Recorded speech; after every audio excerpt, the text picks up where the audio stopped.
Mga Lodi, don't skip ads po tayo. Maraming salamat sa patuloy ninyong pagsuporta. Subaybayan natin ang kwento ng isang kabataang nangarap para sa kanyang mga mahal sa buhay. Mula sa pinakamahina tungo sa pinakamalakas. Alamin natin ang kwento ng kanyang buhay. Kabanata 551 hanggang Kabanata 560. Kabanata 551. Simula nang magsimulang matuto si Hansen ng Dongzo Sutra, ang kanyang pangunawa ay tumaas. Nang pumasok siya sa Ultimate Breath Mode, ang mga selula sa kanyang katawan ay nakahinga ng malaya, nang walang tulong ng ilong at baga. Ito ang nagpangyari kay Hansen na espesyal. Dati, ang ritmo ng kanyang paghinga ay nakakaapekto sa kanyang pagganap at ang kanyang kakayahang mag-channel ng kapangyarihan. Ngunit ngayon, dahil kay Hansen na nakakalimutan ang kanyang mga alalahanin tungkol sa paghinga at hindi na napapagod, mas malaya siya. Sa pamamagitan ng kakaibang talento na natutunan niya sa pamamagitan ng Dongzo Sutra, ang kanyang kakayahang suriin ang isang larangan ng digmaan ay lubos na napabuti, at kaya niyang makita ang bawat maliit na pangyayari. Wala nang isang galaw at wala nang isang paghinga ang makatakas sa atensyon ni Hansen. Nang hindi na kailangang bigyang pansin ang kanyang sariling mga ritmo ng katawan, kaya niyang maikot ang lahat ng iba pa. Kahit na napapalibutan siya, kaya niyang maglakad-lakad sa pagitan ng mga potensyal na mga api. Ang bawat hakbang na kanyang ginagawa ay nasa pagitan ng mga bulag na lugar ng isang tao, kaya niyang lumiko sa mga lugar na hindi nila maabot, samantalahin ang isang nag-iisang maling hakbang, at manipulahin ang mga kaaway upang maubos ang kanilang mga kapangyarihan. Isang hindi kapani-paniwalang kilig para kay Hansen ang magawa ang mga bagay na ito. Parang pumasok siya sa God mode. Gamit ang kanyang mahusay na kakayahang makita ang mga nagaganap na pangyayari, parang nanunood siya ng mga laban mula sa itaas. Kung siya ay dating isang piyesa ng chess, siya ay naging manlalaro na ngayon. Lahat ay nasa ilalim ng kanyang kontrol. Ang anim na evolver ay sobrang nagagalit na ngayon. Sinusubukan nilang pigilan ang pagsulong ni Hansen, ngunit saan man siya humakbang ay ang eksaktong lugar na hindi kanais-nais para sa kanila. Kapag naniniwala ang isang evolver na dapat na sumali ang kanyang kasamahan upang pigilan si Hansen, ang isa naman ay mag-iisip ng pareho. Kapag walang nagawa ang alinman sa kanila, si Hansen ay nag-iiwan na sa kanila sa alikabok. Hindi ka panipaniwala ang makita, parang palihim na tinutulungan ni Hansen ang anim na evolver. Ngunit ito ang bentahe at pakinabang na ibinibigay ng Dongzo Sutra sa mga nag-aaral nito. Lahat ay kasing linaw ng salamin, at ang bawat sitwasyon ay maaaring basahin na parang libro. Ang sutra ay nag-aalok ng mga kapangyarihan ng mga Diyos at demonyo at sino mang maging isang surpasser ay tatanggapin ang mga ito. Hindi pa naabot ni Hansen ang antas ng isang surpasser, ngunit hindi mahalaga sa sandaling ito. Mas mahina ang kanyang mga kalaban kaysa sa kanya, na nangangahulugang madali niyang mabasa ang kanilang isipan. Bilang resulta, hindi siya mapipigilan. Nang makita na hindi mapigilan ng anim na elite ang pagsulong ni Hansen, isang lamig ang dumaan sa gulugod ni Black God. Ang panunumpa ng kanyang kaaway ay ibang-iba mula sa huling beses na nakipaglaban siya, at habang papalapit ito, nagsimulang makaramdam si Black God ng isang masamang takot. Patayin siya, sigaw ni Black God. Habang ginagawa niya ito, umatras si Black God. Hindi niya alam kung bakit, ngunit habang tinitingnan niya ang mga mata ng kanyang mabangis, nag-iisang umaatake, isang lamig ang bumagsak sa kanya. Nagsimula siyang umatras ng mas malayo. Hindi siya naglakas loob na makipaglaban kay Hansen ng direkta, isa sa isa. Ang 237 evolver ay mabigat na armado, at nagtulungan silang palibutan si Hansen. Nagpakita sila ng isang pader ng mga sibat na nakaharap kay Hansen na parang mga matutulis na taluktok ng isang saklaw ng bundok. Ang mga dulo ng mga sibat ay nagsama-sama na parang isang lambat na pangbitag, at gumagalaw pataas at pababa na parang pag-ikot ng mga alon ng dagat.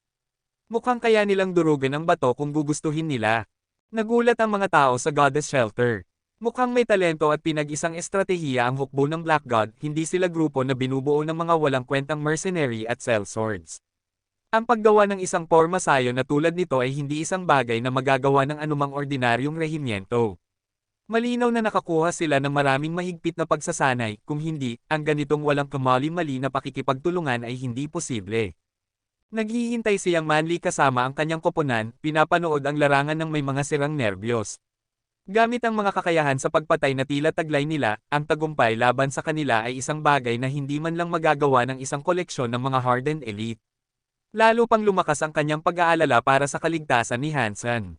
Si Hansen ay nakaharap sa isang malakas na meat grinder, tiyak na walang pag-asa ang anumang pag-atake maliban kung mayroon siyang kapangyarihan upang baligtarin ang sitwasyon. Ang mga evolver sa hukbo ng Black God ay may kahangahangang mga fitness level, at dahil sa kanilang pakikipagtulungan sa ganitong paraan, kakailanganin ng isang tao na ang antas ay maraming beses na mas mataas upang baligtarin ang sitwasyon laban sa kanila.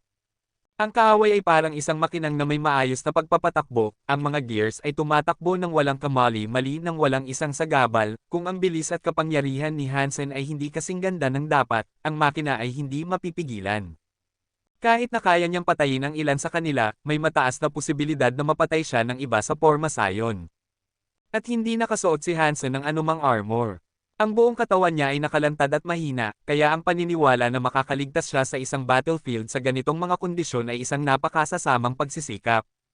Nakasuot lang siya ng tradisyonal na damit panglaban na karaniwang binibigay sa alyansa. Ngunit bigla na lang nagbago si Hansen dahil biglang lumitaw ang isang pulang armor na nagtakip sa buong katawan niya. Ang kanyang mixing buhok ay lumaki at naging isang daloy ng mahaba, kulay gintong buhok. Ang kanyang mga mata ay kumikinang ng kulay ginto at isang ruby crown ang nakapatong sa kanyang ulo upang palamutihan ang kanyang bagong hitsura. Matapos ang kanyang biglaang pagbabago sa isang fairy queen, parang bumagal ang buong mundo sa paningin ni Hansen. Ang mga sibat na papalapit sa kanya na parang mga palaso ay bumagal na parang pag-crawl. Sumasayaw siya na parang paru-paro, o mas nakakatakot na parang isang ligaw na paniki sa dilim. Sobrang bilis ng paggalaw ng kanyang katawan, kaya niyang maglakad-lakad sa pagitan ng mga mandirigma at ng kanilang mga sibat. Bumuo siya ng isang puwang sa pagitan ng mga hanay ng umatake na Pormasayon, at pagkatapos na masira ito, tumakbo siya patungo kay Black God. Ang bawat evolver na nadaanan ni Hansen ay may pagkalito sa kanilang puso. Kakaiba sa kanila ang posisyon na pinili ni Hansen upang masira. Mukhang pupunta siya sa ibang direksyon, ngunit nang lumingon sila upang tumingin, siya ay nasa kanyang pinagmulan na. Tuwing gusto nilang atakehin, wala na si Hansen. Gamit ang mga kapangyarihang tulad ng Diyos na nagtataglay ng kanyang katawan, hindi siya mapipigilan. Ang mga evolver sa battlefield ay nakaramdam ng kawalan ng pag-asa at pagkabigo. Ang mukha ni Black God ay parang putik. Hindi siya makapaniwala na ang kanyang Pormasayon, na binubuo ng mahigit 200 evolver, ay hindi makapigil sa pagsulong ni Hansen. At natatakot siya. Ang kapangyarihan ni Hansen ay umabot sa isang antas na ang pagtawag sa kanya ng malakas ay hindi na angkop. Halos hindi siya tao. Patayin siya, sigaw ni Black God habang patuloy siyang umatras. Ang kanyang puso ay parang sinaksak ng yelo. Nakakatakot masyadong panoorin ang pagganap ni Hansen, at gayunpaman, wala pa ring lakas ng loob si Black God na labanan ang kanyang pinakakinamumuhian na kaaway. Ang 6 na evolver mula sa harapan ay sumugod pabalik at naabutan si Hansen na nasa labas na ng Pormasayon at patungo kay Black God. Ang kanilang mga sibat ay parang mga masasamang dragon at ang kanilang mga espada ay parang mga lumilipad na agila. May 2 elite na ngayon ang hamarang sa daan ni Hansen ang 2 mula sa hukbo. Alam nilang kailangan nilang mahuli ang kanilang kaaway. Ngunit gaano man kalakas si Hansen, mag-isa siya. Sa ilalim ng matinding presyon ng Pormasayon, ito ay isang bagay lamang ng oras bago siya mapagod. Ngunit kung kaya ni Hansen na sumugod pasulong at patayin si Black God, ang hukbo ay madurog. Magiging walang pag-asa ito ng walang pinuno. Tumalon si Hansen sa langit at sumayaw sa mga espada at sibat ng kanyang mga kaaway bago tumalon patungo kay Black God. Patayin siya. Ang mukha ni Black God ay kasing puti ng marmol at ang takot ay nakabalot sa kanyang mga salita. Masaya ang 4 na evolver dahil ang kanilang mga sandata ng Beast Soul ay nakatuon na ngayon kay Hansen mula sa 4 na magkakaibang direksyon. Ngayon na nasa ere na si Hansen, ang tanging paraan upang maiwasan ang pagkahuli ay kung bigla siyang magkakaroon ng mga pakpak at magsisimulang lumipad. Ngunit hindi nagkaroon ng mga pakpak si Hansen, kaya lumapit sila sa kanya. Nang makita si Hansen na nagsisimulang bumaba, ang mga espada at sibat ay handa nang sumali sa kanya. Kasama ng 4 na evolver, marami pang iba ang handang tusukin si Hansen sa kanyang paglapag. Talagang magiging walang magawa siya kung mahulog siya sa kanilang bitag. Kabanata 552. Si Hansen ay nasa ere, at itinaas ang kanyang mga paa na parang tumatapak sa mga hindi nakikitang hagdan. Ang kanyang katawan na tila babagsak ay nagsimulang tumaas muli, at parang isang proyektil sa hangin, muling sumugod siya patungo kay Black God. Lahat ay nagulat. Ang kakayahang kumuha ng kapangyarihan mula sa hangin at paginahin ang isang tao na tumalon muli ay hindi kapanipaniwala. Hindi makapaniwala ang mga tao sa kanilang nakikita. Ang Treading Cloud mula sa pamilyang Chan, bagaman hindi kasing epektibo ng 7 twists na humiram ng lakas mula sa hangin mismo ng 7 beses, ay sapat na para maabot ni Hansen si Black God. Si Black God ay isang matigas at matibay na tao. Nang makita niyang lumilipad si Hansen patungo sa kanya, alam niyang huli na para umatras. Maaaring natatakot siya, ngunit gayunpaman, sumigaw siya at nagkaroon ng anyong unggoy na nagwawala sa direksyon ng kanyang kalaban. Mamatay ka, sigaw ni Black God. Ang kanyang itim na mahabang espada ay nawala sa bilis ng liwanag, at muling lumitaw ng diretso sa harap ng mukha ni Hansen. 2 beses niyang mas mabilis na ginamit ang tornado knife. Sa pamamagitan ng kapangyarihan na ibinigay sa kanya mula sa kanyang pagbabagong unggoy, ang kanyang kapangyarihan ay umabot sa isang hindi kapani-paniwalang taas na ang paghampas ng kanyang espada ay masyadong mabilis upang makita ng mata ng tao. Dong! Nang makita ang kanyang itim na espada na lumitaw ng napakalapit sa magandang mukha ni Hansen na parang Apollo, biglang nakaramdam ng pamamanhid si Black God sa kanyang braso. Ang braso na may hawak ng espada ay hindi na makontrol, at pinanood niya itong lumipad pataas. Ang espada ay tumama sa mukha ni Hansen, at nagdulot ng isang mababaw na daloy ng dugo. Ang ilang hibla ng gintong buhok ay naputol din, at nadala ng hangin. Ginamit ni Hansen ang kanyang kamao upang harangan ang tornado knife ni Black God, bagaman walang nakakita kung paano dahil sa bilis ng mga pangyayari. Halos sabay-sabay, ang kabilang kamay ni Hansen ay gumawa ng ibang aksyon. Ang kanyang kamay ay naging hugis ng isang talam, at nagniningning na parang kidlat. Walang babala, ito ay sumugod pasulong na parang pag-atake ng isang multo na mamamatay tao. Gusto ni Black God na hilahin pabalik ang kanyang braso at atakehin muli, ngunit napansin niyang nagsimulang mawala ang kanyang paningin. Ang mukha ni Hansen ay mukhang mas malayo, at parang lumilipad siya, sama-sama kay Hansen sa hangin. Para kay Black God, lahat ng ito ay parang kakaiba. Sa kanyang paningin, nakita niya ngayon ang isang pamilyar na katawan na nakabalot sa itim na armor. Ang katawan ay nakasakay sa isang itim na lobo, ngunit wala itong ulo. Mula sa tuod ng leeg ng katawan, isang fountain ng dugo ang sumabog. Plop! Natakot si Black God, halos tumalon ang kanyang mga mata mula sa kanilang mga socket. Ang bibig ay nakabukas ng malapad, at ang dugo ay bumuhos. Ang lugar ay nababad sa pulang dugo. Tumahimik ang battlefield. Ang mga mata ng lahat ay nakatuon na ngayon sa lumilipad na ulo, at lahat sila ay nagulat, hindi maunawaan ang kanilang nakikita. Ang Panginoon ng Black God Shelter, ang pinakamalakas na tao sa Icefields, ang mandirigma na nagtataglay ng naglalaho na demonyo na kutsilyo. Ang kanyang ulo ay naputol ng isang kamay na nagmula sa gitna ng pormasayo ng kanyang hukbo. Lahat ay nagulat, naguluhan. Parang lahat sila ay nagyelo, ang tanging magagawa nila ay titigan ang lalaking may gintong buhok na parang Diyos.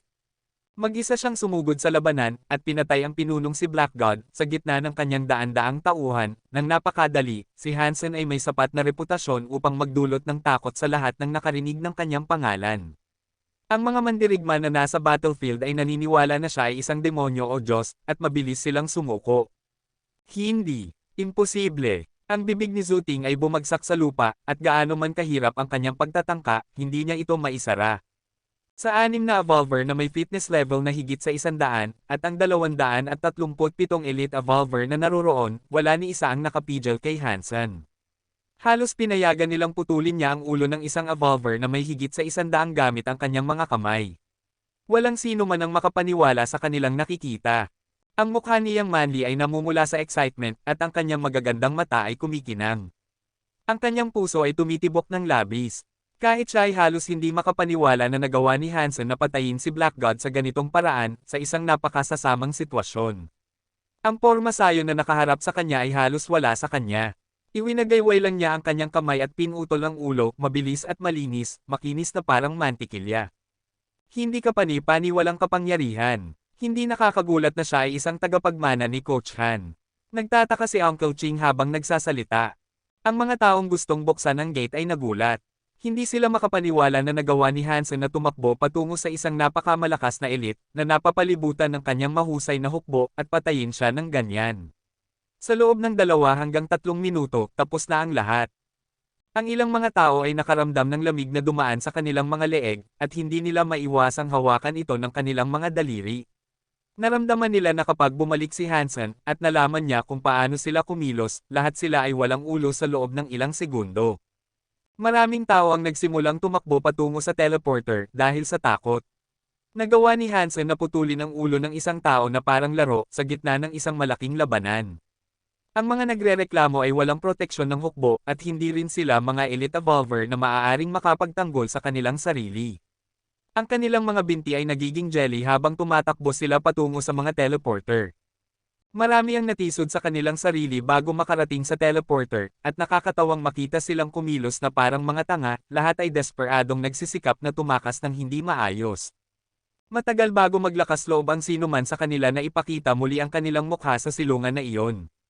Hindi magiging sorpreso kung ang paningin ng isang duguan, lumilipad na ulo ay mananatili sa kanilang mga panaginip bilang isang nakakatakot na paalala ng nangyari sa araw na iyon. Ang anim na pinakamakapangyarihang evolver ay nanatiling nagyelo. Nakasaksi na sila ng maraming malalakas na tao sa kanilang panahon, ngunit ito ay hindi katulad ng anumang nakita nila noon. Isang nag-iisang tao na nakatutok sa ulo ng kanyang kalaban na parang rocket ay nagawang sumayaw at maglakad-lakad sa isang hukbo upang makarating sa kanyang layunin. Ang kanilang hukbo. Nilamag ang kanilang mga puso at tinalikuran nila ang lahat ng pag-iisip na makipaglaban. Maaaring sinunod nila ang utos ni Black God, ngunit ginawa lang nila iyon dahil ipinadala sila ng alyansa sa kanyang serbisyo. Wala silang malaking pagmamahal sa kanya. Ngunit ngayon, literal na nawala ang ulo ni Black God, hindi na nila naramdaman na obligado silang lumaban para sa kanya. Patuloy na nagbabalik ang kanilang mga isipan sa paningin ni Hansen na umiiwas at sumasayaw sa kanilang buong puwersa upang patayin si Black God, at habang paulit-ulit na lumilitaw ang mga imaheng ito, ang lamig ay dumadaloy sa kanilang mga gulugod. Nanatili ang anim, at ang mga ordinaryong evolver ay hindi rin gumalaw. Ang kanilang mga isipan ay nagmamadali na sa pag-iisip na tumakas sa eksena. Hansen, sumunod lang kami sa mga utos ni Black God, sabi ng isang evolver sa gitna ng katahimikan. Sinunod namin ang kanyang utos, iyon lang. Wala kaming personal na hangarin na makipaglaban sa iyo. Ngayon, patay na si Black God at walang makukuha sa karagdagang labanan. Maaari ba nating wakasan ang lahat ngayon at magtawag ng tigil putukan? Sino mang umaatake sa aking silungan ay kaaway, hindi sa iyo ang pagpapasya kung sino ang aking mga kaaway, malamig na sabi ni Hansen. Kung lalaban tayo para sa ating buhay, maaaring wala kang bentahe, sabi ng isa pang elite. Gayunpaman, nanginginig ang kanyang boses dahil sa halatang pagnanais na tumakas at hindi mapilitang makipaglaban kay Hansen. Dahil narito ka, dapat ay may sagot ka na. Kung lalaban ka, lalaban tayo hanggang sa huling tao ang matira. Kung hindi, sasali ka sa aking Goddess Army. Susunod ka sa akin habang pinamumunuan ko ang isang pag-atake upang sirain ang Black God Shelter. Ito ang gagawing isang sundalo ka ng Goddess Army. Masayang tumingin si Hansen sa kanila. Parang nag-aalangan ang mga evolver. Natatakot na sila, at nang makita ang parang Diyos na si Hansen, ang huling bagay na gusto nila ay makipaglaban sa kanya. Bagaman may 200 evolver kasama nila, hindi pa rin sila nakakaramdam ng ligtas. Ngunit ang sumuko sa kanya at sirain ang Black God Shelter, natatakot sila kung hahayaan silang umalis ng madali ng kanilang pangunahing pinuno sa alyansa. Kilala ko ang taong nagngangalang Donglin. Pagbalik mo, maaari kang magparehistro sa akin. Alam na alam ni Hansen ang karamihan sa mga pakikitungo at gawain ng Black God mula kay Tang Shenleo, kaya sapat na ang kanyang kaalaman upang maibigay ang mungkahing ito. Nang marinig ito, hindi na sila nag-atubili. Totoo man o hindi, binigyan na sila ni Hansen ng isang dahilan upang hindi makipaglaban. Dahil sa takot, ang huling bagay na gusto nilang gawin ay makipaglaban. Handa kaming sumali sa Goddess Shelter at sundin ang iyong pamumuno, sabay-sabay na nagsalita ang maraming evolver. Namangha ang mga tao sa Goddess Shelter dahil nangyari ang lahat ng napakabilis. Ilang minuto lang ang nakalipas, gustong-gusto nilang patayin sila, at ngayon narito sila, sumusunod sa utos ni Hansen. Sa kanilang mga mata, ang kapangyarihan ng hukbo ng Black God ay malakas pa rin. Hindi naman parang kaya nilang lumaban pabalik, kaya bakit sila madaling sumuko? Kabanata 553. Nagkaroon ng pagpapalit ng pagmamayari sa Black God's Shelter sa loob lamang ng isang gabi. Ito ay isang balita na nagpatulala sa marami. Ang Black God Shelter ay nagpalit din ng pangalan at naging Goddess Shelter. Ganoon din ang nangyari sa mas maliliit na sangay ng Black God Shelter, kaya pati sila ay nag-adopt ng bagong pangalan na Goddess Shelter. Walang sino man ang lubos na sigurado kung ano ang nangyari at kung bakit biglang nagbago ang lahat. Maraming tao ang gustong kumpirmahin ang mga tsismis para sa kanilang sarili. Kung may nakakakilala ng isang evolver mula sa dating kilala bilang Black God Shelter, mabilis nilang mahahanap ang mga sagot na kanilang hinahanap. At ngayon, ang pangalan ni Hansen ay kumalat sa bawat sulok ng Icefield sa loob lamang ng isang gabi. Sa kabilang panig ng Snow Mountain, dinala ni Black God ang 300 Elite Evolver at 6 na Evolver na may fitness level na 100 upang atakihin ang Goddess Shelter. Nang matapos ang lahat, nagawa ni Hansen na putulin ang ulo ni Black God sa pamamagitan ng pagsira sa proteksyon na ibinigay ng kanyang hukbo mag-isa. Pagkatapos ay kinuha nila ang bawat Black God Shelter magdamag. Alam mo ba na si Hansen ay 8 talampakan ang taas, at ang kanyang baywang ay 8 talampakan din ang lapad. Ang lakas niya ay parang halimaw. Dinala ni Black God ang 3,000 Elite Evolver kasama niya, at naglaban sila ng magkasama sa loob ng 3 araw at 3 gabi. At hulaan mo, wala man lang gasgas si Hansen. Sigurado ka ba? Narinig kong isang hukbo na 30,000 ang nagsimula upang atakihin si Hansen. At walang kahirap-hirap niyang pinatay ang 10,000 katao na nagdulot ng pamumula ng mga ilog ng dugo. Ang mga bangkay, nang mailagay ng magkakasama, ay bumuo ng isang buong bagong bundok at iyon ay pagkatapos punan ng isang kanyan. Nang matapos ang lahat ng tao sa hukbo ng Black God ay napatay na nagdulot ng pagsuko ng Black God Shelter. Ano ba ang pinag-uusapan nyo? Isang napakagandang babae si Hansen. Hindi ako naniniwala. Paano naging babae si Hansen? Pangalan ng lalaki iyon. Well, may hindi ka alam sa alinmang paraan. Kasi, may isang talagang nakakaantig na kwento sa gitna ng lahat. At tungkol sa akin iyon. Magkapit-bahay kami ni Hansen, at hindi alam ng maraming tao ang tungkol dito, pero noon pa man. Kuwait, ang mga alamat na nakapalibot kay Hansen sa ice fields ay mabilis na naging kabaliwan. Ngunit sa kabila ng patuloy na pagdaragdag sa mga kwentong sinasabi, isang bagay ang nanatiling pare-pareho, nagawa ni Hansen na pabagsakin ang Black God Shelter sa loob ng isang gabi. Ang mga tunay na mandirigma, tulad nina Li Xinglun at Brother Philip, nang marinig ang balita, ay nahihirapan na paniwalaan ang nangyari. Mas nakakagulat para sa kanila na marinig iyon kaysa kung nagawa ni Hansen na patayin ang 30,000 Evolver gamit ang isang sampal. Madaling pumatay ng tao ngunit napakahirap sakupin ang teritoryo. At ang marinig na nagawa ni Hansen na sakupin ang lahat ng teritoryo na dating pag-aari ni Black God ay nakakatakot. Ang dahilan kung bakit nagawa ni Hansen na walang kahirap-hirap na kunin ang pagmamay-ari ng Black God Shelter ay ang tulong na ibinigay sa kanya ni Tang Shenleo. Sinasabi ni Tang Shenleo na kung nagawa ni Hansen na patayin si Black God, madali na niyang masusupol ang kapangyarihan nito. Nagpasya lang si Hansen na subukan ito. Pagkatapos ay humingi siya ng tulong kay Tang Shenleo. Kung kaya itong gawin ni Tang Shenleo, wala nang problema si Hansen sa pag-angkin ng pagmamay-ari ng Black God Shelter. Kung hindi ito magagawa ni Tang Shenleo, babalik siya sa pagnanakaw at pagkuha ng anumang kaya niyang kunin mula sa lugar na iyon. Dahil walang sapat na tao upang sakupin ang isang silungan, ito ay magiging isang mahirap na gawain, ngunit ang pagnanakaw sa lugar ay maaaring maging kapaki-pakinabang. Sa huli, talagang nagawa ni Tang Shenleo na alagaan ang mga taong dating sumusuporta kay Black God. Gumuhit sila ng linya at pinayagan si Hansen na kunin ang buong pagmamay-ari ng Black God Shelter. Si Li Xinglun at Brother Philip ay papunta na ngayon sa Black God Shelter upang kumpirmahin ng kanilang sariling mga mata ang balitang kanilang pinagdududahan. Ang mga orihinal na nagmamay-ari ng Black God Shelter ay naruroon, hindi nasaktan, at sumusunod na ngayon sa pamumuno ni Hansen. Maaaring hindi sila nasaktan, ngunit mukhang naguluhan sila sa nangyari. Hindi plano ni Hansen na pag-isahin ang ice fields, dahil makikinabang siya sa paggawa nito. Pagkatapos ng lahat, ang mga tao na nasa kanya ay hindi mula sa kanyang partido, at wala siyang sapat na mga tauhan upang kontrolin ang lahat ng mga silungan sa ice fields. Ngayon, ang pinakagusto ni Hansen ay maghanap ng paraan upang makipaggrupo kay Li Xinglun at Brother Philip upang atakehin ang Royal Shelter, sa isang alyansa na binubuo ng 3 sa kanila. Imposible para sa kanya na gawin ito mag-isa, pagkatapos ng lahat. Nagpapasalamat sina Li Xinglun at Brother Philip na hindi interesado si Hansen na maging isang hari na ipinataw sa sarili sa ice fields. Gayunpaman, ang pagsakop sa Black God Shelter ay nagbigay sa kanya ng maraming benepisyo. Hindi lang siya makakatanggap ng kita mula sa Black God Shelter, makukuha rin niya ang mga impormasyon at katalinuhan na hawak ng Black God Shelter. Maraming Sacred Blood class creature ang naninirahan sa buong ice fields. Bagaman hindi maalis ng Black God Shelter ang mga ito, ang kanilang mga talaan ay naglalaman ng maraming kapaki-pakinabang na impormasyon tungkol sa kanila. Ang ganitong impormasyon ay nagdulot ng pagdanak ng dugo, pawis, at luha ng marami. Maraming buhay ang nawala upang makalakam ng mga ito. Ang pagsisikap na ginawa ng maraming henerasyon upang mangalap ng ganoong katalinuhan ay kitang-kita. Maraming taon ang kakailanganin ng isang tao lamang upang mangalap at mag-imbak ng ganoong kaalaman.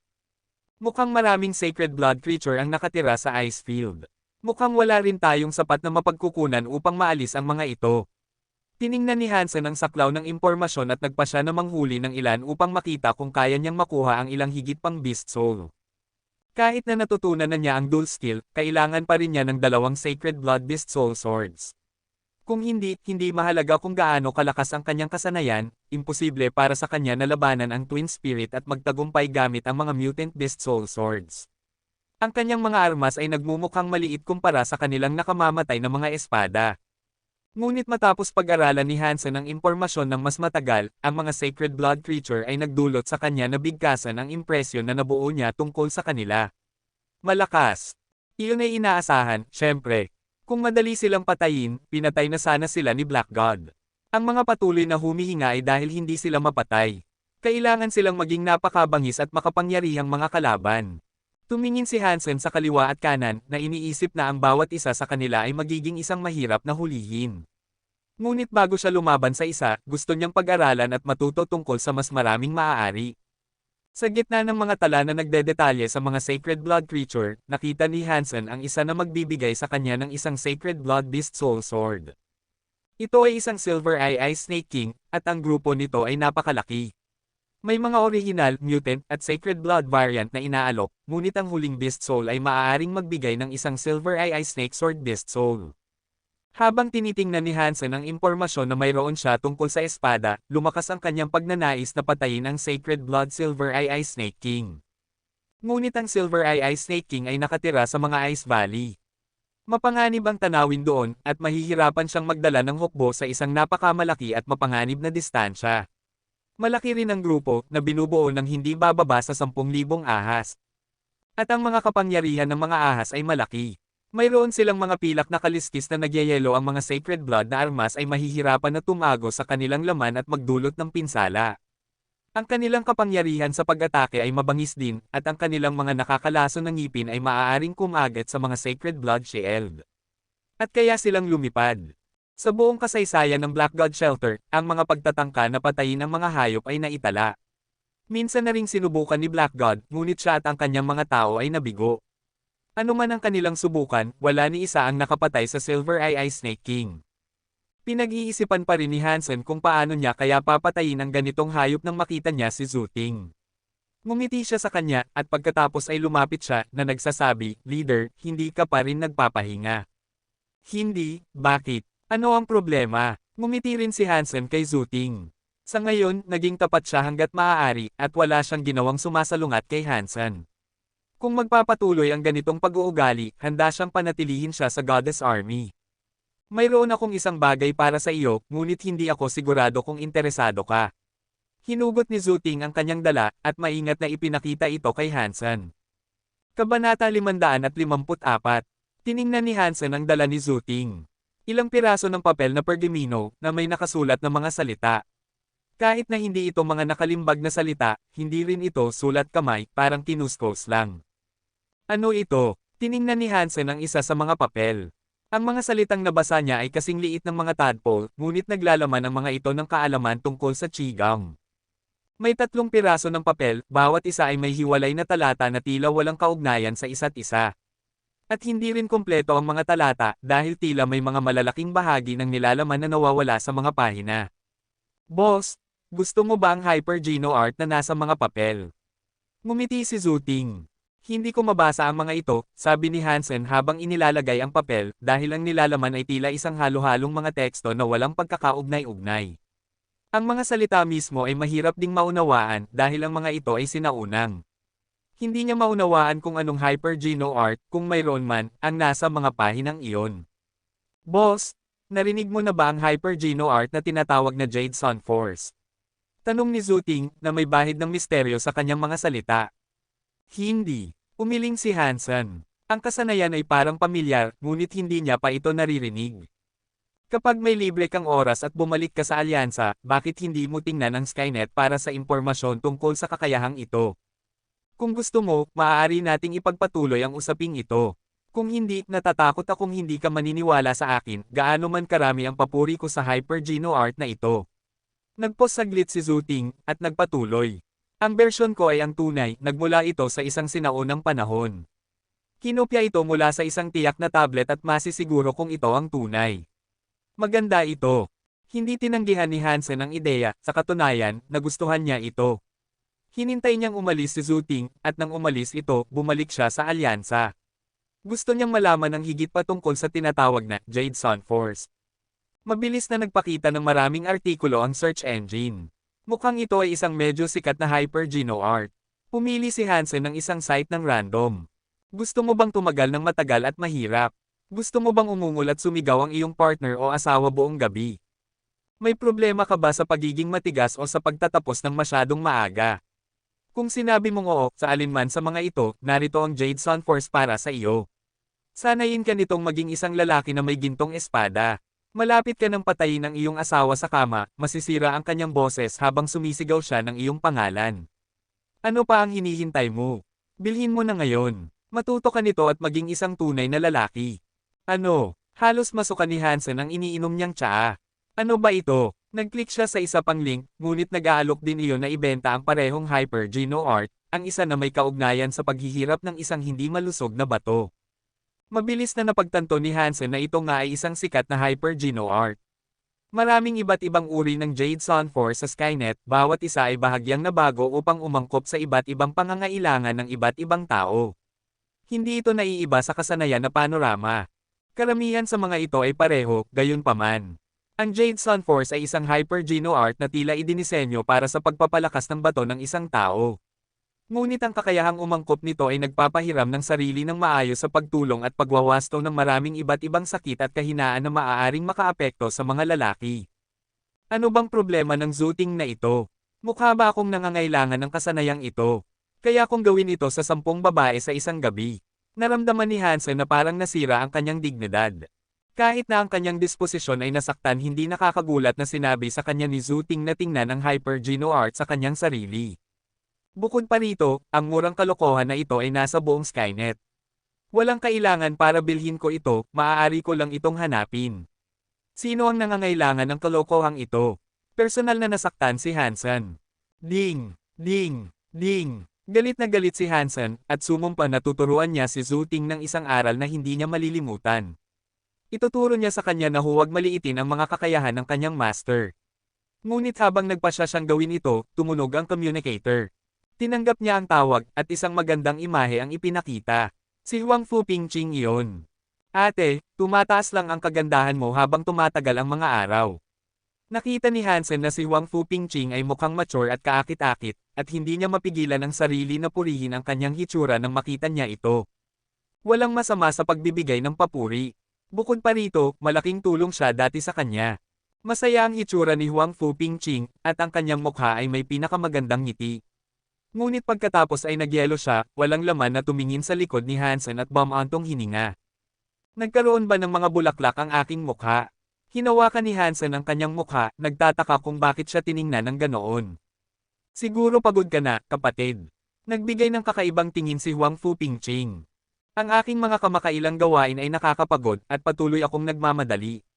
Walang pakialam na sinagot ni Hansen ang kanyang tanong, hindi sigurado kung ano ang gusto niya. Nakakalito ang ekspresyon ni Huang Fuqingqing. Pagkalipas ng ilang sandali, sinabi niya, kahit na bata ka pa, dapat kang magpahinga. Ang kalusugan ng iyong katawan ay hindi gagantimpalaan ng sobrang pagod. Nang masabi niya ito, ibinaba ni Huang Fuqingqing ang tawag. Baliw ba siya? Ano ba ang pinagsasabi niya? Tiningnan ni Hansen ang kanyang communicator at medyo naiinis sa pangyayari, hindi sigurado kung ano ang mali sa kanya. Tinawagan siya nito, nagsalita ng ilang walang kwentang mga salita at pagkatapos ay ibinaba ang tawag. Ano kaya ang gusto niya? Nang maisip iyon, lumingon si Hansen upang tingnan ang kanyang monitor. Nagyelo siya. Gusto mo bang tumagal ng matagal at mahirap? Gusto mo ba? Ang advertisement ay ganap pa ring nakikita, at mabilis niyang naunawaan kung ano ang nangyari. Naunawaan niya kung bakit kumilos ng kakaiba si Huang Fuqingqing at nagmamadaling ibinaba ang tawag. Hindi. Naramdaman ni Hansen na nasa problema siya, at nagmamadaling tumawag kay Huang Fuqingqing. Talagang masama ito. Kung sasabihin niya sa mga tao na hindi kayang mag-perform ng epektibo si Hansen, hindi niya maisip ang kahihiyan.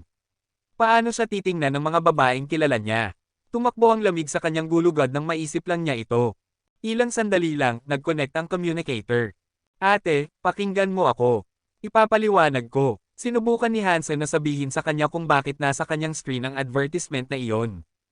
Ngunit dalawang pangungusap pa lang ang nasabi niya nang sumagot si Huang Fu Pingching sa pamamagitan ng pagsasabi, hindi na kailangang ipaliwanag mo ang iyong problema sa akin. Hindi ako ikaw. Maganda ang babae mula sa pamilyang G, at maaari mong gawin sa kanya ang anumang gusto mo. Wala akong kinalaman doon. Hindi niya binigyan si Hansen ng pagkakataong magpaliwanag at ibinaba ang tawag bago pa siya makapagsimula ulit magsalita. Ngunit pagkatapos ay tumunog ang communicator at may ibang tao sa linya. Nagagalit na si Hansen at gusto niyang tawagan muli ito upang magpaliwanag. Pipindutin na sana niya ang button ng tawag, ngunit nadulas ang kanyang daliri at napindot ang receive. Lumitaw ang imahe ni Jianran at nagbigay ng takot kay Hansen. Habang tinitingnan ni Jianran si Hansen, may matamis na ngiti siya. Ngunit agad ding nawala iyon. Gusto ni Hansen na sampelan ang kanyang sarili dahil nakalimutan niyang isara muli ang advertisement. Sinubukan niyang magpaliwanag, kalma ka lang, Jianran. Hindi iyon ang iniisip mo. May nakita akong oras ngayon para gawin ko ito sa iyo, pero okay lang. Mas maganda siguro kung mag-training ka muna, masaya akong hihintayin kita na mapabuti. Supportive ang hitsura ni Jianran. Nararamdaman ni Hansen na nababaliw na siya. Nang gusto na niyang magpaliwanag, narinig niyang may tumatawag sa kanya. Sinabi ni Jianran kay Hansen, pupunta ako sa isang meeting, dapat kang mag-ensayo sa ngayon. Hindi na kita guguluhin. Pero siguraduhin magpahinga ka. Hindi ganoon. Kaya kong gawin, kaya ko talaga. Gusto ni Hansen na magpaliwanag, pero ibinaba na niya ang tawag. Kabanata 555. Zuting, hindi pa tayo tapos. Ang sigaw ay patuloy na sumasabog mula sa loob ng silid. Dahil kailangan ni Jianran na mag-meeting, pinatay niya ang kanyang communicator. Sa isang pagmamadali, tumakbo si Hansen patungo sa teleporter at bumalik sa silungan. Zuting, anak ka ng troll. Lumabas ka rito. Boss, ano iyon? Umalis si Zuting sa kanyang silid at hindi maiwasang mapansin ang masamang ekspresyon ni Hansen. Lumingon si Zuting at nagtangkang umalis ng mabilis, ngunit siniguro ni Hansen na harangan ang kanyang pagtakas. Zuting, ikaw at ang iyong kakilakilabot na Jade Sun Force, mukhang kailangan ko ba ng ganoong bagay? Ang aking bato ay mas malakas kaysa sa isang Titan. Kapag tumigas ako, minsan ay natatakot ako sa aking sarili. Sinaman ni Hansen ng tingin si Zuting na parang may hawak na kutsilyo, at kinagat ang kanyang mga ngipin.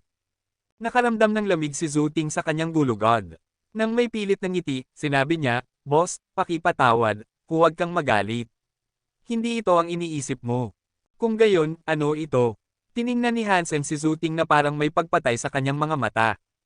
Talagang natatakot si Zuting na sasaktan siya ni Hansen, kaya itinaas niya ang kanyang mga kamay laban sa dibdib ni Hansen habang sinusubukang magpaliwanag ng mabilis hanggat maaari. Ang Jade Sun Force na ito ay nagpapabuti sa pagkalalaki ng isang lalaki, ngunit hindi lang iyon ang ginagawa nito. Bagaman ang paggamit ng Jade Sun Force ay maaaring magpahintulot sa isang lalaki na gawin ito ng 10 beses nang hindi napapagod, ang isang lalaki na tulad mo ay kaya na gawin iyon, tiyak. Ang pakinabang na maaari mong makuha mula sa Jade Sun Force ay hindi ito. Siyempre, kaya ko iyon. Ang mukha ni Hansen ay nagsimulang maging kalmado.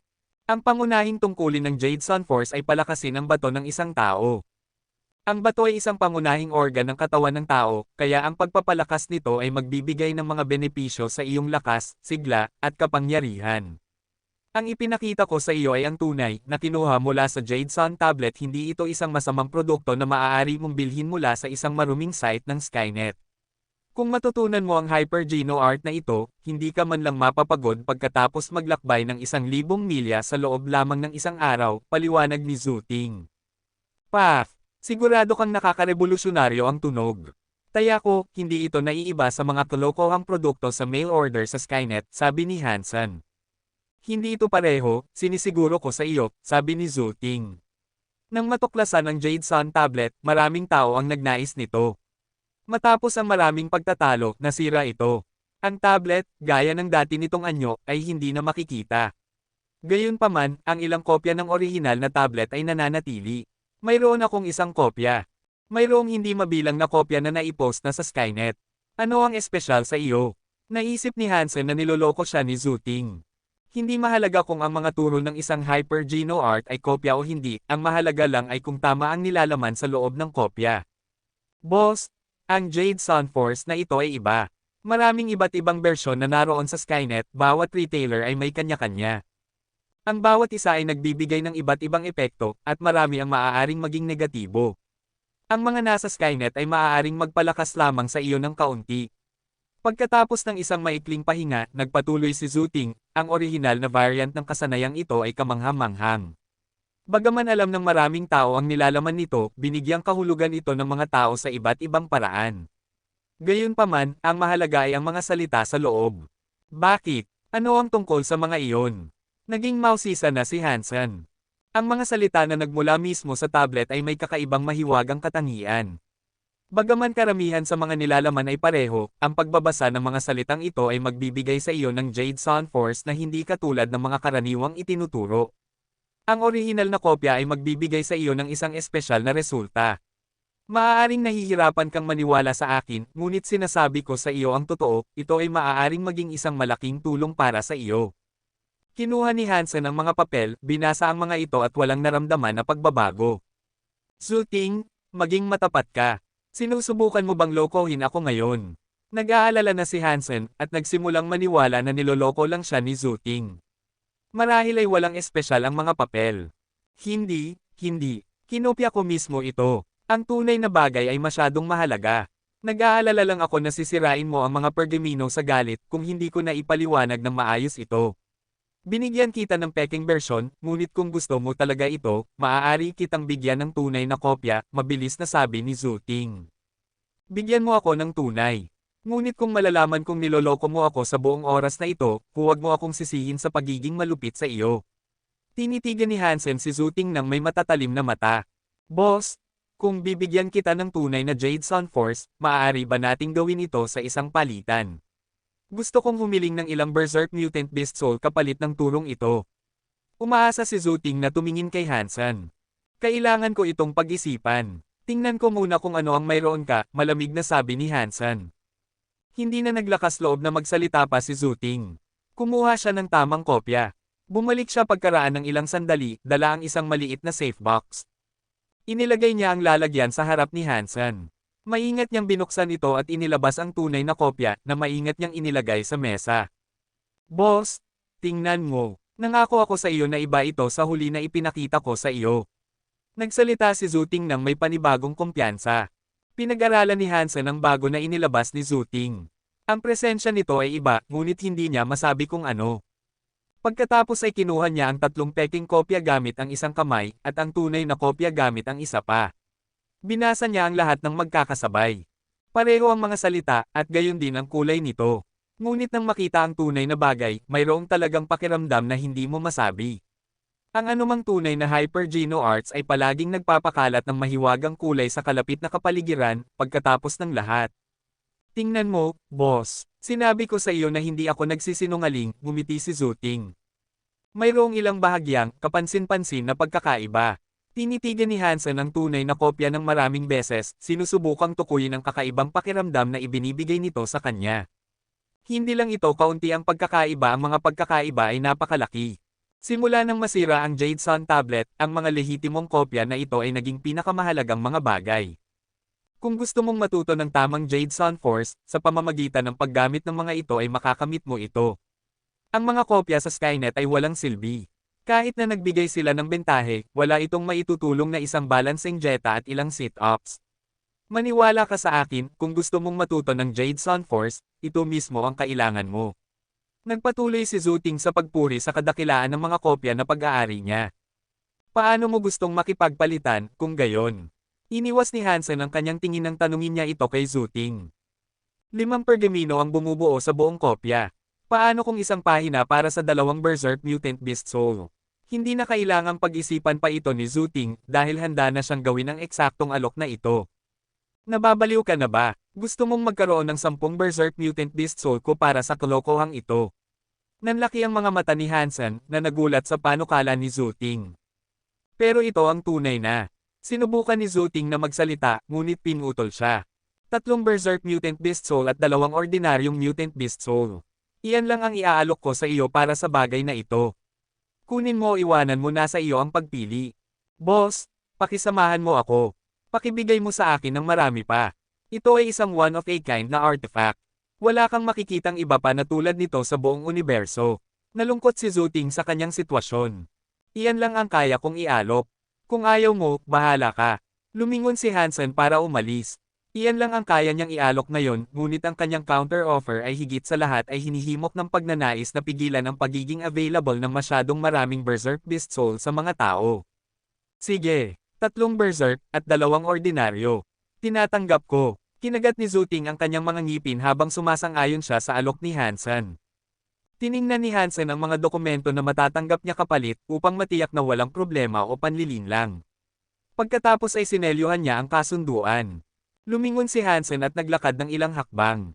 Ngunit pagkatapos ay lumingon siya at tinanong si Zhuting, kapag natutunan ko na ito, kaya ko bang harapin ang 10 tao ng sabay-sabay? Kabanata 556. Bumalik si Hansen sa kanyang silid at nagsimulang pag-aralan ang 5 pahinang kopya ng Jade Sun Force. Gamit ang kanyang kaalaman sa sinaunang bokabularyo, hindi siya nahirapang basahin ang teksto. Ang mga karakter ay sinaunang, at ang nilalaman ng Hyper Geno Art ay masagana. Sa pangkalahatan, mukhang isang magandang kasanayan upang palakasin ang bato ng isang tao. Habang patuloy niyang tinatitigan ang mga pergamino, naglalabas ang mga ito ng mahiwagang aura. Habang pinag-aaralan ni Hansen ang mga ito, naramdaman niya mas nauunawaan niya ito ng mas nauunawaan niya ito. Habang mas malapit ang pagtingin ni Hansen, mas lumilinaw ang kanyang pag-unawa at pangunawa sa mahiwagang aurang iyon. Ito ang Jade Sun Force. Hindi ito kasing kasuklam-suklam ng sinabi ni Zhuting. Hindi ito naiiba sa Heresy Mantra, bagaman ang isa ay nagpapalakas sa puso ng isang tao. Sa halip, ang Jade Sun Force ay nagpapalakas lang sa iyong mga bato. Tapos na ang pagbabasa ni Hansen at dumating siya sa konklusyong ito nang may malaking sorpresa. Mas lalong nagulat si Hansen nang mapagtanto niya kung gaano kaganda ang kasanayang ito. Ito ay tiyak na isang kasanayan na hindi madaling makuha at maaaring labis na hinahangad. Ngunit bakit ibinigay ito sa kanya ni Zhuting nang walang gaanong pagtutol? Mula sa pananaw ni Hansen, ang Jade Sun Force ay hindi kalayuan sa Heresy Mantra. Kung ang pagpapalakas ng iyong puso ay para palakasin ang iyong lakas at palakasin ang iyong mga kapangyarihan, ang pagpapalakas ng iyong bato ay parang pag-upgrade ng iyong power storage tank. Kung ang iyong mga bato ay hindi na-upgrade gamit ang Jade Sun Force, parang gumagamit ka ng karbon upang makagawa ng apoy at init. Epektibo ito, ngunit hindi mahusay, hindi rin ito malinis na pagkasunog. Ngunit kung i-upgrade mo ang iyong mga bato, parang gumagamit ka ng malinis na nasusunog na gas tulad ng propane, epektibo, mahusay, at mas matagal. Ang mga pagpapabuti ay napakalaki. Sa ngayon, parang gumagamit ka ng regular na gasolina upang subukang itulak ang isang rocket sa kalawakan. Kapag napalakas na siya, pinaghihinalaan ni Hansen na makakakita siya ng mas malawak na iba't ibang mga kasanayan, at magagamit niya ang mga ito ng mas epektibo kaysa kailanman. Ang kanyang lakas at tibay ay aabot sa isang bagong antas. Kung tama ang lahat ng ito, ang mga kakayahan sa pakikipaglaban ni Hansen ay magiging mas malaki kaysa kailanman, at ang kanyang tagal ng peak performance sa panahon ng matagal na mga laban ay halos walang kapantay. Noong nakaraan, natukoy na upang makasama sa mga pinakamahusay, dapat kang makapanatili ng walang katapusang lakas ng hanggang 2 oras. Ngunit sa pamamagitan ng pagpapalakas ng iyong mga bato sa ganitong paraan, naniniwala siyang makakalaban siya sa pinakamataas na kapasidad sa loob ng 24 na oras. Nag-aalangan si Hansen, gayunpaman, pinaghihinalaan niya kung bakit basta na lang ibinigay sa kanya ni Zhuting ang isang napakahalagang kasanayan. Kung napagtanto niya ang buong lawak ng kasanayang ito ng maaga, masaya siyang magpapalit ng mas maraming Berserk Beast Soul upang makuha ito. Pagkatapos ay nahulaan ni Hansen na dapat ay natutunan na ni Zhuting ang Jade Sun Force. Malamang na marami pang iba ang natuto nito bago ito napunta sa kamay ni Zhuting. Ngunit nang matutunan nila ito, hindi ito kasing epektibo, at bahagyang lang pinatataas ang kanilang karaniwang lakas, kasama ang kanilang natitirang mga kakayahan. Malamang na dahil ito sa kanilang mas mababang pag-unawa. Ang tunay na pag-unawa sa buong texture at kayamanan ng mga salita sa mga pergamino na iyon ay isang talento na pagmamay-ari lamang ng iilan. Nagawa ni Hansen na maunawaan ang buong lawak ng Hyper Geno Art, una, dahil ang kanyang utak ay pinagsama sa Blood Crystal. Ito ay nagdulot na ng natural na pagtaas sa mga kakayahan sa pangunawa. Ngunit ang pangalawang dahilan ay nakasalalay sa kanyang kamakailang pag-unawa sa Dongzu Sutra. Ang kanyang paraan ng pangunawa at pag-iisip ay mas malinaw, kaya ang pagbabasa ng kopya ng Jade Sun Force ay nagbigay sa kanya ng mas malaking subtext na hindi napansin ng napakaraming iba pa. Para sa mga ordinaryong tao, ang kapangyarihan na ibinigay sa kanila sa pamamagitan ng Jade Sun Force ay mahina at walang saysay. Ang kanilang pangunawa ay masyadong limitado upang maunawaan ang maliliit na pagkakaiba na naghihiwalay sa kanilang natutunan at kung ano ang matututuhan ni Hansen. Sa madaling salita, hindi nila naiintindihan ang Jade Sun Force. Matapos magsanay si Hansen ng Jade Sun Force ng ilang beses, naramdaman niyang nag-vibrate ang kanyang mga bato na parang mainit na mga bato. Parang may dalawang maliit na kala na nag-aapoy sa loob na nagbibigay sa kanya ng enerhiya. Parang hindi na siya kakailanganing magpahinga kahit natatakbo siya ng 3 araw at 3 gabi. Ito ay isang mahusay na kasanayan. Kapag na-master ko na ito, wala akong problema sa pakikipaglaban sa 10 nilalang ng sabay-sabay. Masaya si Hansen. Ngunit ang pagperpekto sa Jade Sun Force ay tiyak na magtatagal at hindi nagmamadali si Hansen. Pinag-iisipan pa rin niya kung paano niya kaya papatayin ang Silver Eye Snake King pagkatapos ng lahat. Kung wala siyang 2 Sacred Blood Swords, ang walang katapusang lakas ay hindi magiging mahalaga laban sa Twin Spirit. Sa kabutihang palad, nasa kontrol na ni Hansen ang Black God Shelter ngayon. Bagaman ang mga elite ng kanilang dating master ay hindi nasa ilalim ng kanyang direktang utos, palihim pa rin silang nakikinig kay Donglin at hindi kay Hansen. Ngunit kung para sa pagpatay sa isang sacred blood creature, tiyak na sasama sila. Maingat na tiningnan ni Hansen ang listahan ng mga elite na kabilang sa Black God Shelter, at pumili ng 10 tao upang sumama sa kanyang misyon na patayin ang Silver Eye Snake King. Boss, sinubukan na naming manghuli ng Silver Eye Snake King noon kasama si Black God. Hindi kami nagtagumpay dahil napakahirap nito. Sa teritoryo ng masamang nilalang na iyon, ang kahusayan ng aming mga kapangyarihan ay humina at napigilan. Ang mapalibutan ng mga ahas ay hindi maliit na gawain, ito ay napakasama. Ang ilang mga elite na sumama kay Black God sa pangangaso ay nagkaroon ng takot sa kanilang mga mukha nang marinig nila ang plano ni Hansen na maglakbay doon at patayin ang hayop. Sinubukan nilang baguhin ang kanyang isip. Napagdesisyonan ko na. Tigilan ang pagkukwentuhan at sundin ang aking mga utos, malamig na sagot ni Hansen. Dahil dito, nawalan ng pag-asa ang ilang mga elite. Nagkasundo na sina Donglin at Hansen, kaya para sa gawaing ito, ang mga napili ay walang ibang pagpipilian kundi samahan siya. Dinala ni Hansen ang 10 tao kasama niya sa Ice Snake Valley. Mayroon silang mga dokumento ng cartographic kasama nila, kaya hindi sila nahirapang maglakbay sa pamamagitan ng nyebe upang makarating sa kanilang nais na puntahan. Lahat sila ay nakarating sa kanilang patutunguhan ng malusog. Sinasabing ito ay isang ice valley, ngunit sa katotohanan ang lokasyon ay parang Glacier Grand Canyon, kung saan ang malalaking bitek sa mga lupa na natatakpan ng hamog na nagyelo ay naghiwalay upang bumuo ng makitid na mga basin, at kung saan ang nyebe ay maaaring magtipon ng mapanganib na dami. Kung mahuhulog ka rito, tiyak na malulunod ka sa nyebe. Sa mga parang ng nyebe na kanilang tinatapakan ngayon, makikita ang paggalaw mula sa ilalim ng nyebe. Ito ay paggalaw mula sa isang silver white ice snake, na tumutuloy pasulong na parang isang galit na earthworm. Ang mga ice snake ay puti na may mga mata na nakamamatay na pilak. Kapag nalubog sila sa mga tambak ng nyebe, sila ay nagkukunwari at halos imposible makita. Kung hindi ka mag-iingat, hindi mo sila makikita bago pa mahuli ka. Hindi nila alam kung gaano karaming ice snake ang naninirahan sa mapanganib na kanya na ito, at kung makakagat ka ng alinman sa mga nilalang, agad kang mapaparalisa ng frostbite. Ang isang taong may mahusay na armas ay maaaring makatiis sa kagat ng isang ordinaryong ice snake, ngunit kung makagat sila ng isang mutant variant, hindi mahalaga kung ang kanilang fitness level ay higit sa 100. Ang pagsuko sa ganitong kagat ay magpapalamig sa iyo sa isang iglap. Ang 10 evolver na iyon ay may higit sa 100, ngunit ang kanilang mahusay na mga talento ay hindi gaanong nakakatulong upang maalis ang kanilang takot. Ginawa nila ang kanilang makakaya upang maantala at pahabain ang kanilang paglalakbay doon, na nag-iingat na parang ang kanilang buhay ay nakasalalay dito dahil nga nakasalalay ito. Napansin ito ni Hansen, ngunit hindi siya nagalit. Sa halip, ngumiti siya at sinabi, "Well, paano kung ganito? Hindi mo kailangang ipagsapalaran ang iyong mga buhay at pumasok sa lambak. Ako lang ang papasok upang ilabas ang Silver Eye Snake King. Aakit ko ito hanggang dito para makalaban natin ito ng magkasama nang walang panghihimasok ng ibang mga ahas." Mabuti, mabuti, mabuti. Tumango ang lahat ng elite sa masayang pagsang-ayon. Ayaw nilang maglakad sa lambak na iyon. Masyadong malaki ang mga panganib doon para sa kanila. At kung papasok si Hansen mag-isa, hindi nila kasalanan kung mamatay siya. Ngunit may dapat kong sabihin sa iyo muna, kung ilabas ko ang Silver Eye Ice Snake King, at may magpas siya na tumakas, huwag mo akong sisihin sa pagiging malupit sa aking tugon sa iyong pagtakas. Kahit si Donglin ay hindi makakatulong sa anumang duwag na tatakas. Malamig na tiningnan ni Hansen ang bawat isa sa kanila.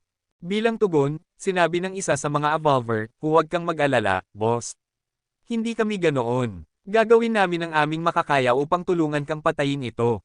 Bagaman sinabi iyon ng kanyang bibig, ang kanyang puso ay nakaramdam ng ibang bagay. Tulad ng iba, naniniwala siyang kung talagang papasok si Hansen mag-isa, hindi na siya babalik. Kabanata 557. Sa una, naniniwala silang maaaring may pakpak si Hansen at nagbabalak na lumipad papasok sa lambak upang ilabas ang hari ng ahas. Halos imposible para sa isang tao na maglakad doon. Ang lalim ng nyebe ay mas malaki kaysa sa anumang tao, at kung malulubog ka rito habang sinusubukang maglakad sa ibabaw nito, malulubog ka sa isang puting libingan na tinitirhan ng mga hindi malugod na ahas. Tiyak na kamatayan iyon.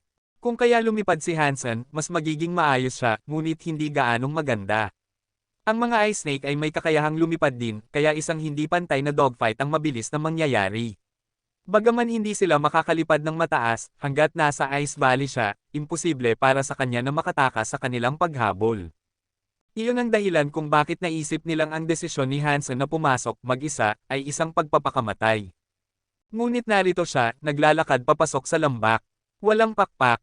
Natutunan ni Hansen ang talento na ice skin, gayunpaman, kaya hindi siya natatakot na magkaroon ng frostbite. Hindi ibig sabihin na plano niyang makagat ng mga ahas. Habang pumapasok siya sa Ice Valley, tumalon si Hansen at nagsimulang tumakbo. Habang tumatakbo siya, ang kanyang mga yapak ay napakaliit na nag-iiwan lamang ng mababaw na marka sa nyebe, at matutuntun mo lang ang mga ito kung mag-iingat ka.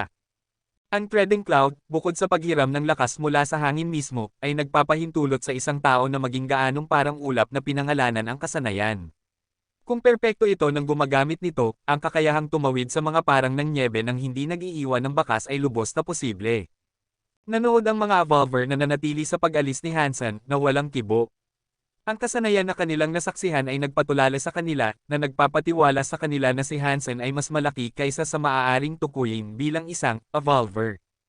Bagaman ang katawan ni Hansen ay napakagaan, nakakuha pa rin ito ng atensyon ng mga ice snake. Napansin niyang dalawang ice snake ang tumalon mula sa kanilang puting, pulbos na mga libingan upang atakehin siya.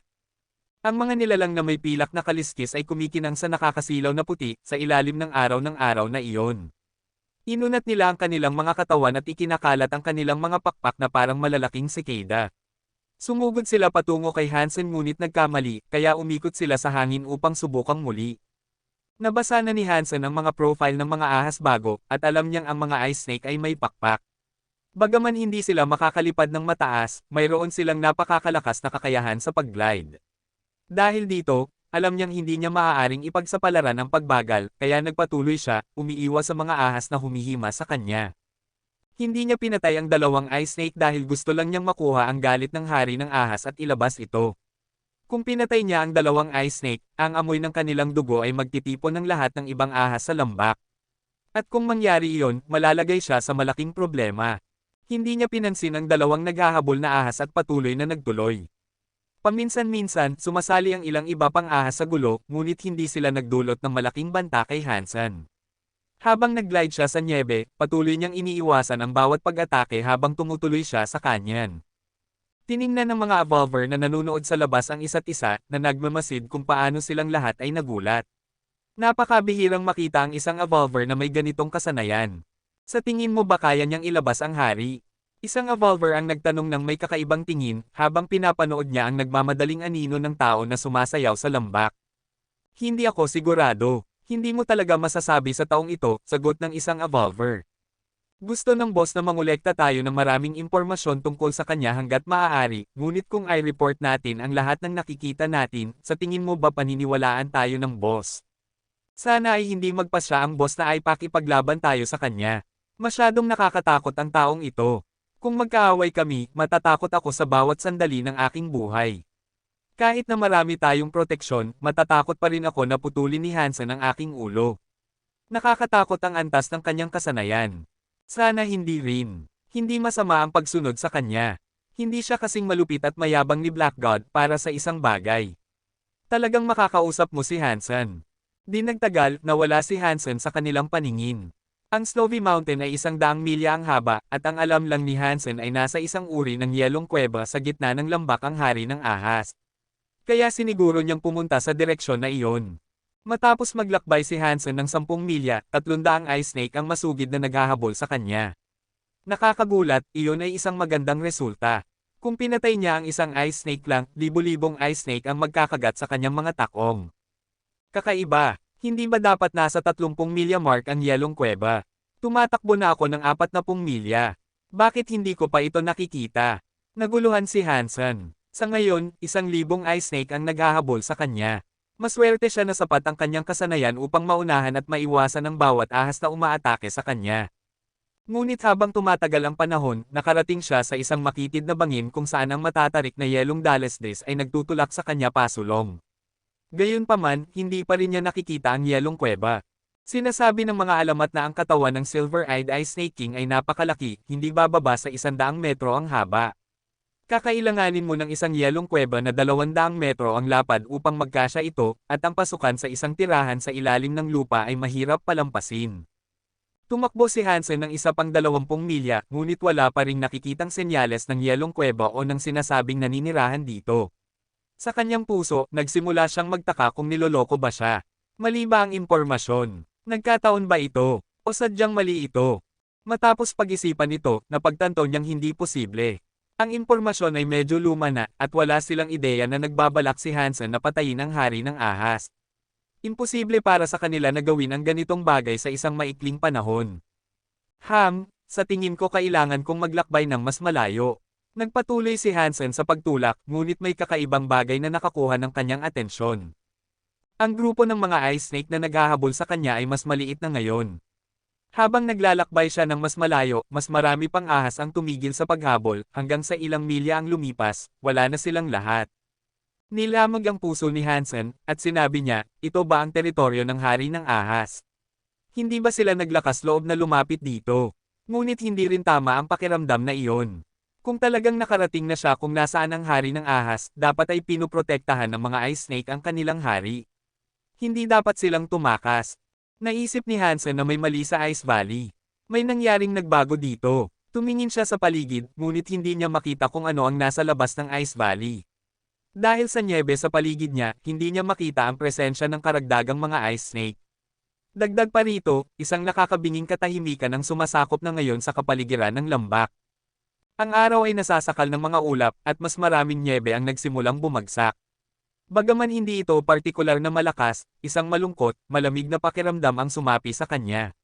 Walang hangin upang dalhin ang nyebe, diretso lang itong bumagsak sa nyebe na nakabalot na sa lambak.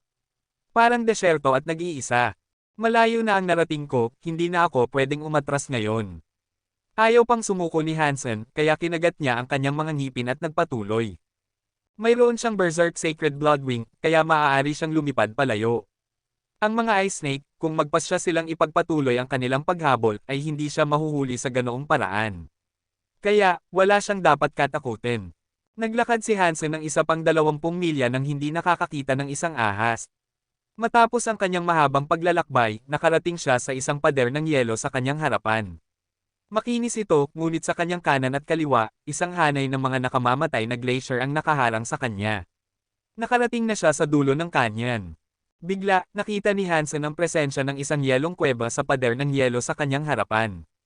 Ngunit hindi ito ang inaasahan niya, dahil ito ay 3 metro ang taas at 1 metro lang ang lapad. Mukhang kakaiba, dahil napakataas at manipis nito. Wala siyang nakitang anumang bagay mula sa pasukan, kaya tinawag niya ang kanyang gintong armor at glyph. Matapos gawin iyon, naglakas loob siyang pumasok. Kabanata 558. Hindi masyadong malalim ang yelong kuweba. Matapos maglakad ng ilang milya, nakarating na siya sa dulo. Nang makarating siya doon, ang makitid na kuweba ay bumukas sa isang malawak na kuweba.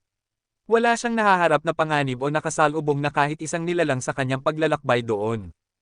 Sa yelong bulwagan, napansin ni Hansen ang presensya ng isang itlog na halos kalahati ng taas ng isang ganap na nakalalakihang tao. Ang pilak nitong kulay ay nagparamdam na ito ay metal, at ang makintab nitong panlabas ay pinalamutian ng iba't ibang mga pino na nakaukit na mga disenyo. Natutuwa si Hansen sa pagkakatuklas na ito. Tumakbo siya patungo sa itlog at sinabi, "Haha. Siguro mahal ako ng mga Diyos. Hindi ako makapaniwala na nakakita ako ng ganitong itlog, dapat ito ay pag-aari ng hari ng ahas." Alam ni Hansen na mahirap para sa mga nilalang na magkaanak. Ang mga Golden Roarer ay nagsasakripisyo ng lahat ng kanilang makakaya upang magkaanak, at ibinibigay nila sa kanilang mga anak ang kanilang Geno Essence. Ang paggawa nito ay palaging humahantong sa kusang pagkamatay ng kanilang mga ina. Ngunit ang kuweba at ang yelong kuweba ay ganap na malinaw, at walang bakas ng hari ng ahas. Para kay Hansen, ito ay isang gintong pagkakataon, at hindi siya nag-atubiling iunat ang kanyang kamay upang hawakan ang metalikong, pilak na itlog. Parg! Ang mga dulo ng mga daliri ni Hansen ay umatras nang makatanggap ng isang electric shock. Ang mga buhok sa kanyang mga daliri ay tumayo ng tuwid. Ang singil na pumasok sa kanyang katawan ay nagdulot sa kanya na umatras ng 2 hakbang, at halos matamba siya. Diyos ko, ano ba itong itlog? Bakit ito kuryente? Nanlaki ang mga mata ni Hansen na nakatitig sa itlog ng may gulong pagkalito. Pagkatapos ay nakita niya kung paano na-highlight ang mga disenyo sa balat ng itlog, ngunit mula sa dati nitong maliwanag na hitsura, nagsimulang magdilim. Tiningnan ni Hansen ang itlog ng may paghihinala. Nakakain na siya ng maraming itlog noon, ngunit hindi pa siya nakakakita ng itlog na katulad nito. Habang nag-iisip siya, may narinig siyang ingay mula sa labas. Nagulat si Hansen na iniisip na bumalik na ang hari ng ahas. Itinutok niya ang kanyang mga tainga upang makinig, ngunit ang narinig lang niya ay ang mga tunog ng mga yapot ng tao. Kumunat ang noo ni Hansen na tumitingin sa labas patungo sa pasukan ng kuweba. Ang mga lalaking dinala niya ay hindi naglakas loob na pumunta sa ganitong lugar, kaya sino man iyon, hindi sila nauugnay kay Hansen o sa kanyang pakikipagsapalaran sa hari ng ahas sa araw na iyon. Nang tumingin siya, nakita ni Hansen ang isang tao na may asul na armor, itim na buhok, at puting pakpak na pumapasok sa kuweba. Gaya ng kanyang hinala, hindi ito isa sa mga evolver na iniwan niya. Ngunit, sa kanyang kaiganhawahan, ito ay isang taong kilala niya. Yi Dongmo. Tiningnan siya ni Hansen ng may pagkamausisa, at pagkatapos ay tinawag ang kanyang pangalan. Hindi niya inaasahan na makita siya rito, ngunit base sa kanyang kasuotan, kaka-rating lang niya. Mabuti na lang at walang mga ice snake sa lugar na ito, dahil ang paglipad ng ganyan ay magbibigay sa kanya ng isang bastos na pagtanggap. Kahit na nauna ka rito, ayon sa mga patakaran, sino mang unang nag-angkin nito ay may-ari nito. Nakita ni Dongmo kung nasaan ang pilak na itlog at, sa isang iglap, ginamit niya ang lahat ng kanyang enerhiya upang sumugod patungo rito. Hindi, huwag. Inunat ni Hansen ang kanyang kamay at sinubukang hawakan si Dongmo. Nang makita si Hansen, ginamit ni Dongmo ang kanyang lakas upang tumakbo ng mas mabilis. Nang maabot niya ang kanyang premyo, niyakap niya ang itlog ng bukas ang mga bisig. Arg! Sumigaw si Dongmo habang naglalabas ng isang huling sigaw ng kamatayan. Brutal na nakuryente, lahat ng kanyang buhok ay tumayo ng patayo. Malakas siyang bumagsak sa sahig, ang kanyang mga kamay ay nakataas na parang nakayakap pa rin sa itlog. Mukhang naparalisa siya ng electric shock. Ngumiti si Hansen habang naglalakad upang maabutin si Dongmo. Umiling siya at sinabi, "Ayaw kong pigilan kang makuha ang itlog. Sinusubukan ko lang na hawakan ka at pigilan ang mangyari nito. Sinusubukan kong maging mabait." Tiningnan siya ni Dongmo nang may pagkadismaya, hindi siya naniniwala. Pinanood ni Hansen si Dongmo na nagpupumilit na umupo at gusto niyang tumawa.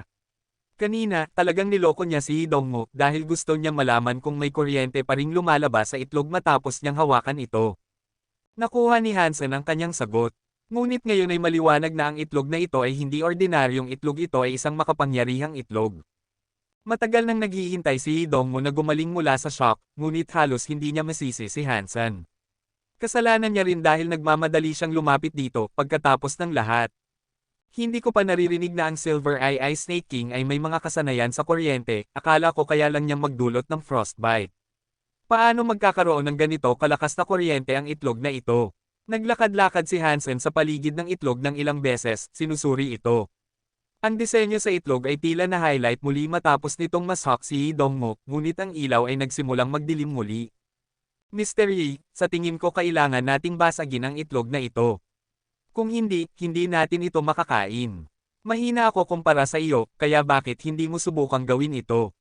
Lumingon si Hansen upang tingnan muli si Idongmo na pinapanood siyang nagpupumilit na igalaw ang kanyang mga paa. Tiningnan ni Idongmo si Hansen ng may pagkadismaya na parang sinasabi, sa tingin mo ba tanga ako? Hindi naglakas loob si Hansen na subukang basagin ang itlog dahil ang kuryente na ibinibigay ng isang maliit na paghawak ay sapat na masakit. Kung susubukan niyang basagin ito at ang kuryente sa loob ay mapakawala, paano kung gawin siyang uling? Nang makita si Idongmo na hindi pa rin makagalaw, hindi siya naglakas loob na mauna. Nagsimula siyang mag-isip kung paano niya ito bubuksan. Kung babalik siya sa alyansa, makakakuha siya ng isang pares ng malalakas na insulated gloves. Ngunit malayo siya doon, at ang kuryente sa itlog ay tila hindi matatag. Marahil ay hindi gaanong makakatulong ang mga gloves, at dahil wala siyang sariling pares, kailangan niyang mag-abala sa pagbili ng isa. Ngunit sino ba ang mag-aakalang magkakaroon ng itlog na naglalabas ng ganitong kabaliwang dami ng kuryente sa ganitong lugar? Hindi handa si Hansen para sa sitwasyong ito, kaya limitado ang kanyang mga pagpipilian. Kung magpasya siyang bumalik, ayaw ding iwanan ni Hansen ang itlog.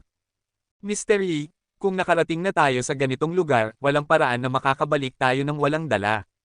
Sigurado ka bang ayaw mong subukan muli? Gusto ni Hansen na kumbansihin si Idongmo na subukan muli ang itlog. Hindi, pero panunuurin kitang subukan ito. Hindi gumalaw si Idongmo, at nanatili siyang nakaupo doon. Mapatla ang kanyang mukha na nagpapahiwatig na nasaktan siya ng malaki ng kuryente. Kung ayaw mong subukan, syempre hindi ko rin gagawin. Ngunit kung wala sa atin ang gustong hawakan ito, ang pagpunta rito ay pag-aaksaya ng oras. At para doon, hindi ako pwedeng manatili.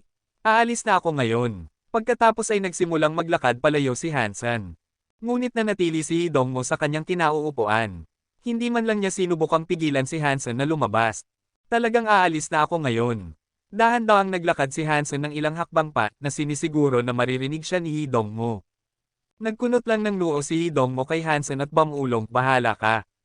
Naglakad si Hansen ng 2 hakbang pasulong, ngunit pagkatapos ay bumalik. Nang may ngiti, sinabi niya, siguro nag-iisa ka.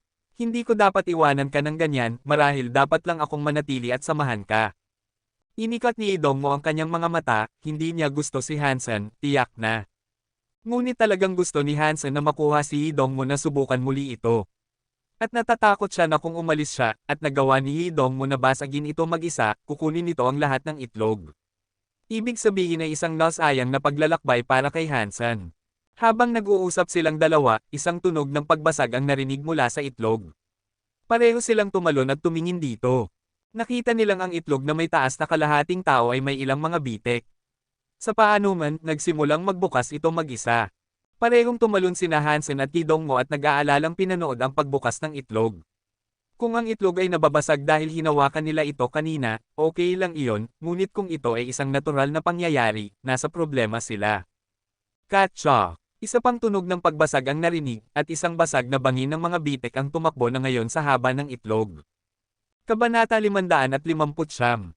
Narito ang pagsasalin sa Tagalog ng iyong ibinigay na teksto, na pinalitan ang Hansenador at Senador ng Hansen. Humakbang pabalik sina Hansen at Idongmo na pinapanood ang pilak at metal na itlog ng may mataas na alerto. Ito ay isang itlog lamang, ngunit naglalabas ito ng malalaking daloy ng kuryente, tiyak na hindi ito normal. Kung may nilalang na nakatira sa loob ng itlog kahit na isang bagong panganak, pinaghihinalaan nilang maaaring magtaglay ito ng kakilakilabot at makapangyarihang mga kakayahan. Crack! Crack! Mas marami pang bitek ang nagsimulang tumakbo pababa sa mga gilid ng itlog hanggang sa isang plato ng balat ay nabasag. Sa loob, isang malambot na pilak na ulo ang sinusubukang sumilay palabas sa kanyang balat. Ang mga mata ng nilalang ay kalahati lang ang nakabukas. Sinusubukan ng nilalang na kumamaw palabas ng balat ng itlog. Hindi ito ahas. Parehong nagyelo sina Hansen at Idongmo dahil naniniwala silang magiging isang sanggol ng Silver Eye Snake King ito. Hindi ito ang inaasahan nila. Ang nilalang na sinusubukang magsilay palabas ay natatakpan ng pilak na balahibo, at mayroon itong mahaba, matutulis na tainga. Ito ay isang maliit na soro, at ang mga mata nito ay nag-aapoy sa pagnanasa ng isang phoenix. Sa wakas ay nagawa ng maliit na hayop na makawala at lumabas sa itlog. Bagaman bagong panganak, halos kasing laki ito ng isang adultong tenoki. Ang balahibo nito ay lantian at puno, at isang maringal na buntot ang nagwawali sa balat sa likod nito. Mukhang ginawa ito upang umunlad sa malupit, nagyayelong kapaligiran kung saan ito ipinanganak. Plop! Matapos lumabas sa balat ng itlog, hindi makatayo ng matatag ang nilalang. Nang may hindi matatag na mga paa, bumagsak ito sa lupa. Malamang na nasaktan ito sa pagbagsak dahil sumigaw ito ng 2 beses. Oh, impyerno! Bakit may ganitong bagay dito, sa lambak ng ahas? At hindi ko pa naririnig na ang mga Zoro ay ipinanganak mula sa mga itlog. Tiningnan ito ni Hansen ng may pagkalito. Pagkatapos ay tila gumalaw si Hidongmo na may hawak na kutsilyo. Parang hangin, nagsimulang sumugod siya patungo sa nanghihinang hayop na nakalatag pa rin sa lupa dahil sa sakit. Tinarget niya ang isa sa kalahating nakabukas nitong mga mata at sinubukang patayin ito. Ngunit umatras si Hansen ng ilang hakbang, ang eksena na ito ay pamilyar na pamilyar sa kanya. Nang ipanganak ang Golden Roarer, ginampanan niya ang papel na ginagampanan ngayon ni Hidongmo. Ding! Si Hidongmo ay isang mahuhusay na mamamatay tao, at bagaman hindi mahuhulaan ang kanyang mga pag-atake, nakamamatay ang mga ito. Ang dulo ng kanyang kutsilyo ay direktang tumama sa talukap ng mata ng pilak na Zoro. Ngunit ang kutsilyo ay tumigil sa kanyang lugar, ang kanyang pagnanasa sa dugo ay sinalubong ng tunog ng martelyong bakal. Ang talukap ng mata ay gawa sa metal. Howl! Sumigaw ang pilak na Zoro, ngunit hindi nagpatinag si Hidongmo, at sinubukan niyang itulak ang talim ng mas malakas. Ngunit bago pa siya makagawa ng anumang bagay, isang kidlat ang dumaan sa kutsilyo sa kanyang mga kamay, at mula sa metal ng kanyang sandata, isang hindi kapani-paniwalang daloy ng kuryente ang dumaan sa kanyang katawan.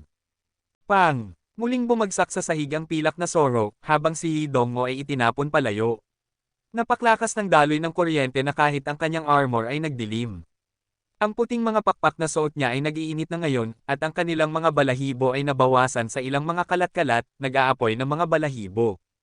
Mas malala ang pinsala sa pagkakataong ito. Nang tumama si Hidongmo sa lupa, nakaluhod siya, hindi na makagalaw, at kung hindi nakita ni Hansen ang tibok ng kanyang puso, iisipin niyang patay na ito. Aba, ang nilalang na ito ay anak ng isang super creature. Nakaramdam ng lamig si Hansen sa kanyang gulugod, habang kinukumpirma niyang ang nilalang na ito ay hindi talaga ng sacred blood variety. Si Hidongmo ay may malaking kapangyarihan, at sa lakas na ibinuhos niya sa kanyang pagtusok ng kutsilyo, dapat ay walang paraan na ang nilalang ay mananatiling nasaktan, kung ito ay isang bagong panganak na sacred blood creature lamang. Nang lumaban si Hansen laban sa Golden Roarer, nangyari rin ang parehong bagay. Ngunit ang mga super creature ng First Shelter ay nagdulot lamang ng malupit, hilaw na pinsala. Kulang sila sa mga kasanayan at pagiging komplikado ng ibang mga super creature na nakilala ni Hansen kalaunan. At nang lumaban siya laban sa Golden Roarer, hindi siya nasaktan ng kasing sama ng nararanasan ni Hidongmo ngayon. Ang dating masunurin na pilak na Zoro ay nagagalit na ngayon.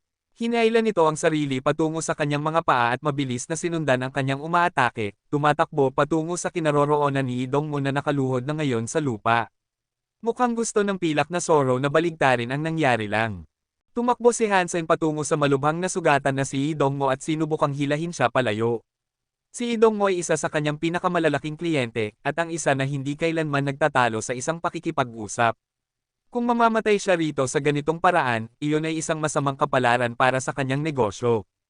Hinailan ni Hansen si Hidongmo patungo sa landas na patungo sa labas. Sinubukan ng pilak na Zoro na habulin ang mga umaatake nito, ngunit bagong pang-anak lang ito, at mahina pa rin at hindi pa ganap na makontrol ang kanyang katawan. Kaya nang habulin niya sila, halos hindi siya makalakad ng tuwid, at lalong hindi niya mapanatili ang bilis na kakailanganin upang makasabay sa kanila. Hindi naglakas loob si Hansen na gumawa ng anumang agresibo sa pilak na Zoro, hinaila lang niya si Hidongmo palabas. Kinatakutan niya ang pag-iisip na gawin ang kanyang sarili na kaaway ng sanggol ng isang super creature. Alam niyang ang mga sanggol na ito ay maaaring maging kakaiba, lalo na ang mga ipinanganak mula sa tiyan ng isang ina. Mula sa kanyang pagkakaunawa, ang mga nagmula sa isang itlog ay ibang-iba. Masyado pang maaga para masuri ni Hansen ang mga partikular na pagkakaiba, ngunit ang laman ng maliit na Golden Roarer ay hindi nabubulok tulad ng karamihan sa mga super creature. At nang kainin ni Angel ang laman nito, nagkaroon siya ng ebolusyon sa kanyang mga kakayahan. Kahanga-hanga man ito ay isang natatanging pangyayari na inaalok ng isang natatanging nilalang, hindi ito isang bagay na maaaring kopyahin o asahan na mangyari muli. Naisip ni Hansen na madali niyang mawawala ang buntot ng pilak na Zoro, sa bilis ng paghabol nito. Nang makalabas sa yelong kuweba, hinailan niya si Hidongmo sa layo ng 10 milya. Nang tumingin sa paligid upang alamin kung sinusundan siya, naisip niyang magandang panahon na upang obserbahan ang kalubhaan ng mga sugat ni Hidongmo. Napakasama ng mga ito. Sa ilang mga lugar, ang kanyang balat ay napunit at nagbukas bilang tugon sa kapangyarihan ng electric shock. Sa maraming lugar, ang kanyang balat ay naging itim at berde. Mabuti na lang at nakasuot siya ng armor dahil kung hindi, mamamatay siya sa sandaling masok siya. Bagaman hindi siya patay, malubha siyang nasugatan. Napakabait ko talaga, iniligtas kita mula sa tiyak na kamatayan. Iingatan kita rito para maibalik mo ang utang sa ibang pagkakataon. Naglagay si Hansen ng ilang gamot sa mga sugat ng walang malay na si Dongmo. Habang inaalagaan niya ang kanyang mga sugat, sinabi niya, nakakahiya na napipilitin akong gamitin sa iyo ang aking mas mamahaling mga gamot. Kapag nagising ka, hindi ako mag-aatubiling bigyan ka ng bill. Arg! Sumigaw si Dongmo nang magising na nag-aalangan dahil sa sakit. Bagaman epektibo kalaunan, ang paglalagay ng gamot na ginagamit ni Hansen ay napakasakit. Tumigil ka sa pagsigaw. Hindi ka ba isang lalaking may katapangan? Kung hindi mo kayang tiisin ito, paano ka aasahan na maging isang taong may malalaking gawa sa hinaharap? Ang paraan ng pakikipag-usap ni Hansen ay medyo hindi kanais-nais. Hindi mo man lang ako binigyan ng pampamanhid bago mo ibuhos ang apoy na iyon sa aking mga sugat. Bakit hindi mo subukan, ha? Tingnan natin kung ikaw ang sisiga, gago. Mapatla ang mukha ni Dongmo dahil sa sakit at nanginginig ang kanyang mga labi. Dahil sa kawalan ng paggalang sa kagandahang asal sa kasalukuyang mga pangyayari, hindi niya maiwasang magmura. Pasensya na, pero hindi ako nagdala ng pampamanhid. Ito lang ang meron ako, kaya ano pa ang aasahan mo sa akin? Tumawid ka lang sa sakit at least hindi ka nasa panganib na mamatay. Inayos ni Hansen ang kanyang lalamunan at nagsimulang maglagay ng mas maraming gamot sa mga sugat na hindi pa niya naaalagaan. Arg! Sumigaw muli si Dongmo. Hinawakan niya ang binti ni Hansen at kinagat ito. Arg! Nang nasa yelong kuweba si Hansen, inilagay niya ang kanyang armor nang marinig niyang pumasok si Dongmo. Nakaramdam siya ng isang malupit na sakit mula sa bawat ngipin na ngayon ay nakabaon sa kanyang guya, at hindi niya maiwasang sumama kay Dongmo sa pag-iyak sa sakit. Bitawan mo ako. Titing ka ba? Nakagat ka lang at hindi ka bumibitiw. Itinulak ni Hansen ang ulo ng kanyang kumakagat, ngunit ang sakit na nararanasan ni Dongmo ay masyadong malaki, at ang bawat bahagi ng kanyang katawan ay nanginginig. Natatakot siyang makagat niya ang kanyang sariling dila, sinubukan niyang kagatin ang pinakamalapit na bagay na maaari niyang kagatin na nangyari lang na ang binti ni Hansen. Patuloy na umiyak sa sakit si Hansen, kaya sinampal niya ng maraming beses ang ulo ni Dongmo. Nang sa wakas ay bumitiw si Dongmo, gamulong siya sa nagyayelong lupa. Parang naubusan ng enerhiya ang buong katawan niya, at naiwan siyang hingal na hingal at ubo sa sahig para gumaling. Nang tingnan ni Hansen ang kanyang binti, nakita niyang tumulo ang dugo mula sa dalawang marka ng ngipin. Habang akmang sisigaw siya sa lalaking nasa tabi niya, nakita niyang papalapit sa kanya ang isang pilak na anino. Ito ay ang pilak na Zoro. Kabanata 560. Nagbago ang mukha ni Hansen. Bagong panganak lang ang pilak na Zoro, ngunit napakabilis na nito. Dagdag pa rito, bumibilis ito habang papalapit. Sa hindi nagtagal, nakatayo na ito ng 5 metro mula sa kanila. Saglit na naisip ni Hansen na tawagin ang kanyang mga pakpak upang makatakas. Ngunit wala namang ginawa ang pilak na Zoro. Tumayo lang ito doon at pinapanood si Hansen gamit ang mga mata nito na parang phoenix.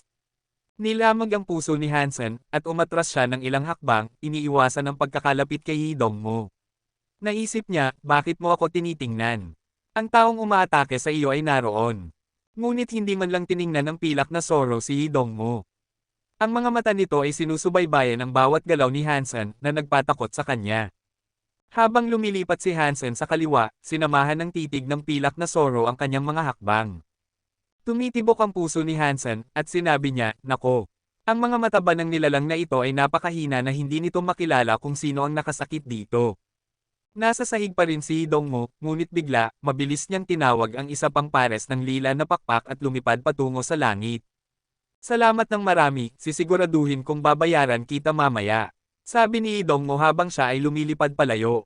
Nagalit si Hansen at sinabi sa kanyang sarili, ano ba itong walang utang na loob na anak ng troll na ito? Kung hindi kita iniligtas kanina, magiging pagkain ka na ng fox puppy. At ngayon iiwan mo ako rito, mag-isa. Hindi man lang lumingon si Dongmo habang umaakyat lumipad siya sa itaas ng Ice Valley at lumipad palayo. Di nagtagal, tuluyan na siyang nawala sa paningin. Alam ni Hansen na malubha ang sugat ni Dongmo at hindi na siya makakalaban.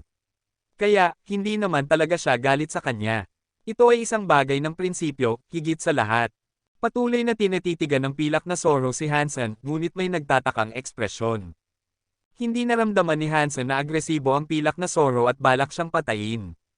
Ngunit natural ito sa mga nilalang na gawin iyon, at ang mga ganoong ugali ay hindi madaling itago. Gayunpaman, alam ni Hansen na hindi balak patayin ng Zoro. Ngunit habang nakatayo ang Zoro doon, na nakatitig sa kanya, hindi maiwasang makaramdam ng hindi mapakali si Hansen. Pagkatapos ng lahat, ang kapritsyo ng isang nilalang ay maaaring magbago sa isang iglap.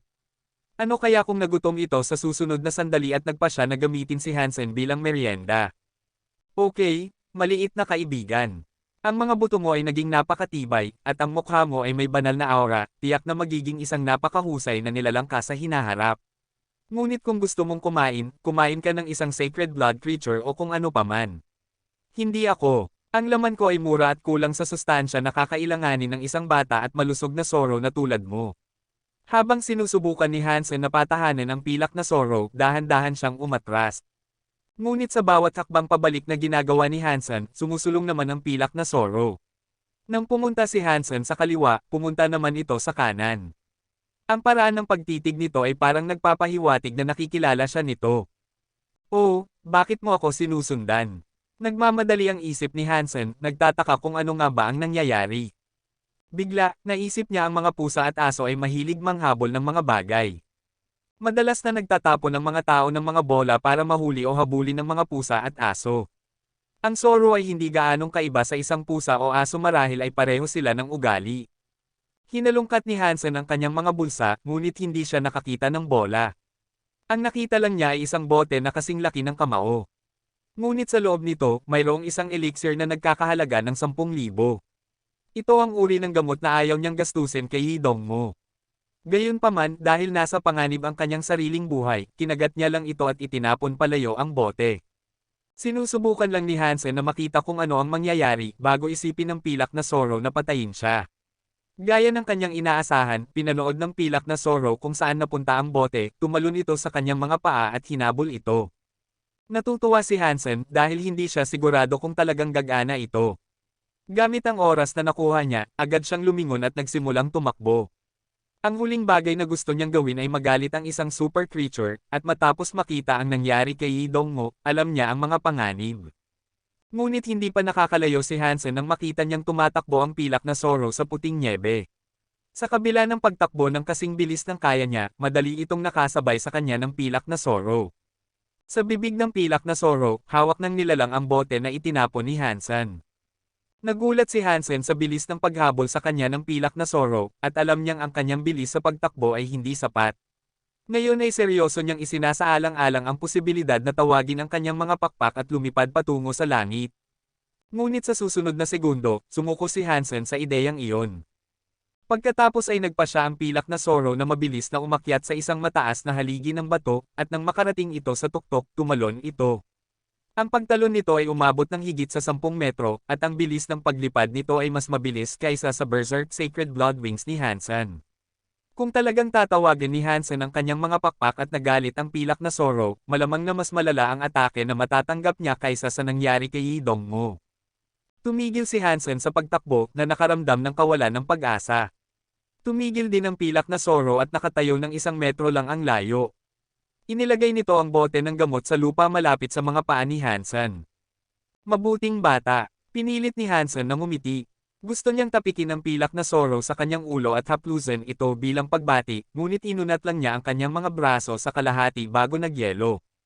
Ito ay isang super creature. Kung iunat niya ang kanyang kamay at hindi nagustuhan ng pilak na Zoro ang kanyang paglapit at nagalit, malamang na mawawala ang kanyang braso. Nang makita si Hansen na tumigil sa paggalaw, lumapit ang pilak na Zoro. Dahan-dahan itong lumapit sa kanyang binti at nagsimulang dilaan ito. Napakasindek ni Hansen kaya halos sipin niya ang pilak na Zoro sa mukha. Ngunit nang tumingin siya pababa, napansin niyang dinidilaan siya ng pilak na Zoro kung saan siya nakagat ni Hidongmo. Bagaman tumigil na ang pagdurugo, nanatili ang sugat. Ngunit nang simulan itong dilaan ng pilak na Zoro, may kakaibang nangyari. Gamit ang kanyang sariling 2 mata, nasaksihan ni Hansen ang mahiwagang pagkawala ng kanyang mga sugat. Nagyelo siya, halos hindi makapaniwala na pinagagaling siya ng pilak na Zoro. Humakbang pabalik ang pilak na Zoro ng ilang hakbang at parang isang cute na batang babae, tumayo upang tumingin sa kanya ng may nakayuko na ulo. Naguluhan si Hansen at bigla, naramdaman niyang ang kanyang buong nakaraang pag-unawa sa mga nilalang ay hindi lamang nabaligtad kundi ganap na nabaligtad. Sinubukan niyang iunat muli ang kanyang kamay at naisip na haplusan ang ulo ng pilak na Zoro, ngunit may takot pa rin na pumipigil sa kanya na gawin ito. Muli niyang inihinto ang kanyang kamay. Ngunit pagkatapos ay elegante itong lumapit ang pilak na Zoro at inilagay ang sarili nitong ulo sa mga palad ng kamay ni Hansen. Ipinikit nito ang mga mata at hinimas ang ulo nito doon, tila nasisiyahan. Talaga bang isang ligaw na nilalang ang bagay na ito? Hindi sigurado si Hansen kung ano ang sasabihin, kaya nakipag-ugnayan na rin siya sa pilak na Zoro. Gamit ang parehong kamay, sinimulan niyang haplusan ang ulo nito. Ang pilak na Zoro ay parang isang maliit na batang babae, sa paraan na ito ay naging cute ng haplusan ni Hansen ang ulo nito. Ang pagtingin lang sa nilalang ay nagpapangarap sa iyo na yakapin ito. Hindi. Ang mga Zoro ay tuso. Niloloko ba ako ng bagay na ito para yakapin ito? Marahil ay binababa nito ang aking bantay para ma-atake ako bago ako magkaroon ng pagkakataong ipagtanggol ang aking sarili. Sinabi sa sarili ni Hansen. Ito ay isang super creature, pagkatapos ng lahat, kaya hindi niya kayang ibaba ang kanyang bantay. Ngunit matapos saplusan ni Hansen ang pilak na Zoro ng ilang beses pa, naglakad ang nilalang sa pagitan ng kanyang mga binti at ginamit ang katawan nito upang kuskusin sa mga ito. Talagang parang gusto nitong malove.